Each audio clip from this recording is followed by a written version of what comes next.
Yo la Collect Team, j'espère que vous allez bien, vous avez bien lu le titre. Aujourd'hui on va parler de 3 épouses parfaites dans les mangas et les animés. Bon les gars, on va pas se mentir, dans les mangas et les animés, il y a des femmes qui sont des modèles de la perfection. Des femmes que quand tu vois leur CV, tu te dis non, elle, si je l'épouse, je suis carré, je suis serein, je suis bien. Des femmes ultra clean qui savent s'occuper du foyer et des gosses. Et qui n'ont pas le passé à Big Mom. Avec elle tu dors serein. En clair, une femme à épouser qui sera obligatoirement une épouse parfaite. Bref, j'espère que tu t'es bien installé. Sur ce, let's go.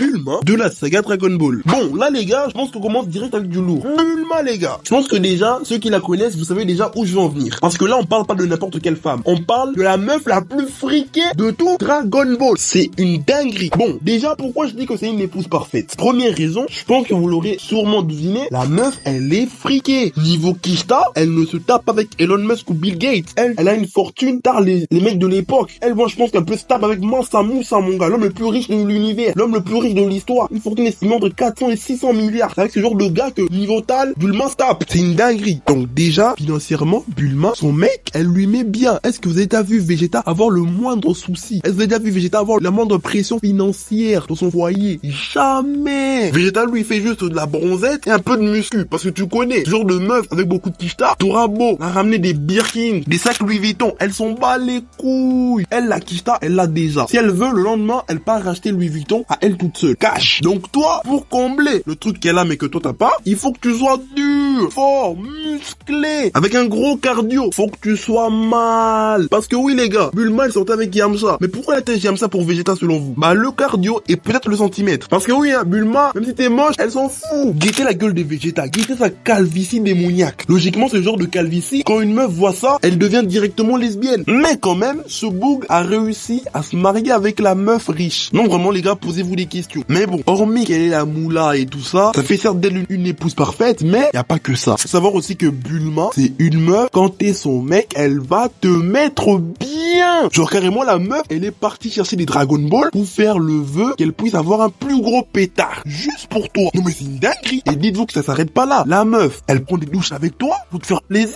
Elle fait du bien tout le temps. Et carrément, elle cherche à un peu se rajeunir juste pour toi. Si ça c'est pas une meuf parfaite et dévouée, je sais pas. Si tu la comme épouse en tout cas, sache que tu seras vraiment très bien. Pas bien, mais très bien. En résumé, la meuf, elle est pleine aux as, donc financièrement, t'es assuré, tranquillo. Carrément, c'est elle qui va payer la dot pour t'épouser. C'est une dinguerie. Et en plus, la meuf, si t'as le cardio nécessaire, en tout cas, elle est fidèle à toi. Et bien sûr, elle fera des efforts pour toi. Quitte à prendre des douches avec toi, ou même chercher à grossir son pétard et à rester toujours jeune. Juste pour toi. Donc ça, c'est de la dévotion. Ça, c'est une bonne épouse. Mais bon, tu seras peut-être une salope, mais tu seras une salope heureuse. Avec le petit sourire en coin de Damso. Donc forcément, Bulma, c'est une épouse parfaite. C'est vraiment la go. Bref, sur ce, passons au suivant. Hinata Hyuga de la saga Naruto. Alors là les gars, je pense qu'on entre dans un autre level. C'est bien beau, on a parlé de Bulma, la meuf elle est pleine aux as, etc. Ok. Mais là les gars, on va parler d'une meuf que tous les mecs de l'univers rêveraient d'avoir. Parce que oui les gars, Hinata Hyuga en tant qu'épouse, c'est le Saint Graal, la number one. Bon, c'est vrai que niveau tal, elle est pas au même niveau que Bulma. La différence entre les deux, c'est que Hinata Hyuga est la meuf la plus fidèle, tout animé confondu. Je veux même pas débattre. Les gars, est-ce que vous avez déjà vu Hinata Hyuga sur un autre bout? Est-ce que vous avez déjà vu Hinata Hyuga porter un petit coup d'œil à une autre personne que son boug? Jamais! La meuf, depuis l'enfance, elle était que sur un seul gars. Un seul! Et le gars, c'était pas n'importe qui, hein. C'était un boug rejeté. Un orphelin de père et de oncle. Mais Hinata était sur lui. Et elle a pas changé de club. Fidèle comme Toti avec la Roma. La meuf, elle a commencé avec ce boug. Elle va finir avec ce boug. Et c'est réellement ce qui s'est passé. Donc à 4 ans, la meuf avait déjà la vision que non, le petit ici, c'est mon gars. Depuis 4 piges, la meuf, elle était sur ce gars. Elle a eu beau grandir et rencontrer d'autres gars, mais la meuf elle a pas changé de club. Wesh, ça c'est de la fidélité les gars. Si elle était une carte FIFA, sa carte aurait ressemblé à ça. Oui, vous ne rêvez pas. 99 de physique, 99 de fidélité et 99 de vision. Parce que oui les gars, cette meuf elle a la vision. Tu vois un boug, un cancre, un mec rejeté, je te dis non, lui ça sera mon gars. Et t'as la vision parce que oui, le boug là que t'as visé, il finit président du village. C'est une dinguerie. Et pour le reste c'est des aptitudes, j'ai même pas besoin de m'expliquer. Parce que oui, fidélité 99, les gars, cette meuf t'aura aura beau la ramener, Michael B. Jordan, Aaron Pierre, ou même Codex Tag, elle va même pas les calas. Même si tu viens avec ta plus belle Porsche, elle va pas changer de boucle. Frérot, c'est la définition même de la meuf parfaite. Et non seulement elle est fidèle, elle restera toujours avec toi, mais en plus, elle sait encaisser. Parce que oui, Hinata, sous ses airs de timide, elle encaisse de fou. Naruto, Nambetu, il rigole pas. Multiclonage Kurama, toi-même tu connais. Et Hinata, elle encaisse tout. Carrément, c'est la seule meuf de tous nos protas qui a fait 2 gosses. Non, franchement, Hinata, vraiment, c'est la goutte. Non. C'est vraiment l'épouse parfaite. Une épouse aussi fidèle, dévouée et ultra endurante en plus. C'est le combo parfait. Y a pas à dire, c'est vraiment la meuf parfaite. Bref, sur ce, passons au suivant. Chichi de la saga Dragon Ball. Bon, là, je pense que vous n'êtes pas prêts.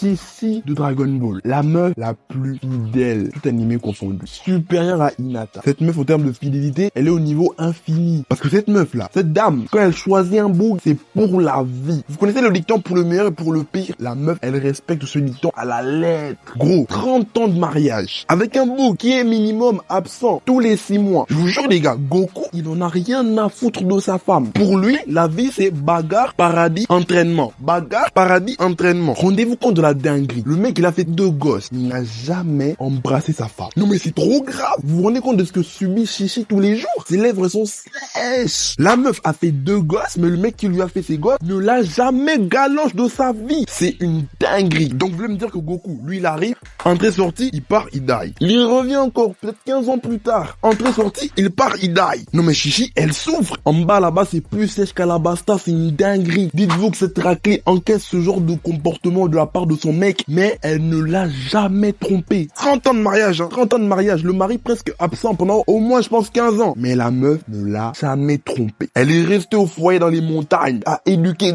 2 gosses, toute seule, pendant que son mec fait du training avec des dieux. Non mais les gars, big respect à Chichi. Vous vous rendez compte de ce qu'elle endure? Mais quand même, malgré toutes ses souffrances, elle reste avec ce gars. Non, c'est une dinguerie. Une meuf qui s'occupe autant bien de tes gosses, même si t'es pas là, même si tu pars, même si tu fouilles, même si tu la trompes, je pense. Elle est toujours là pour tes gosses et même pour toi. Non, Chichi, c'est la green flag originelle.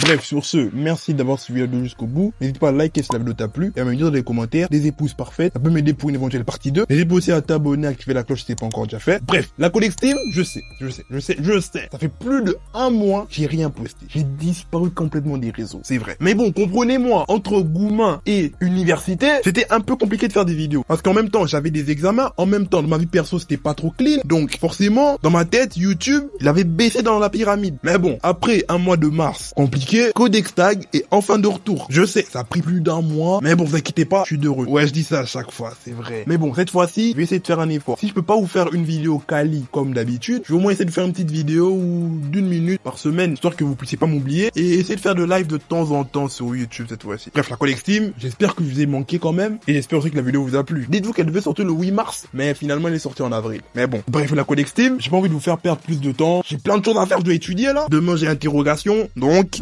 bref, sur ce, la Codex Team, à une prochaine vidéo, ciao!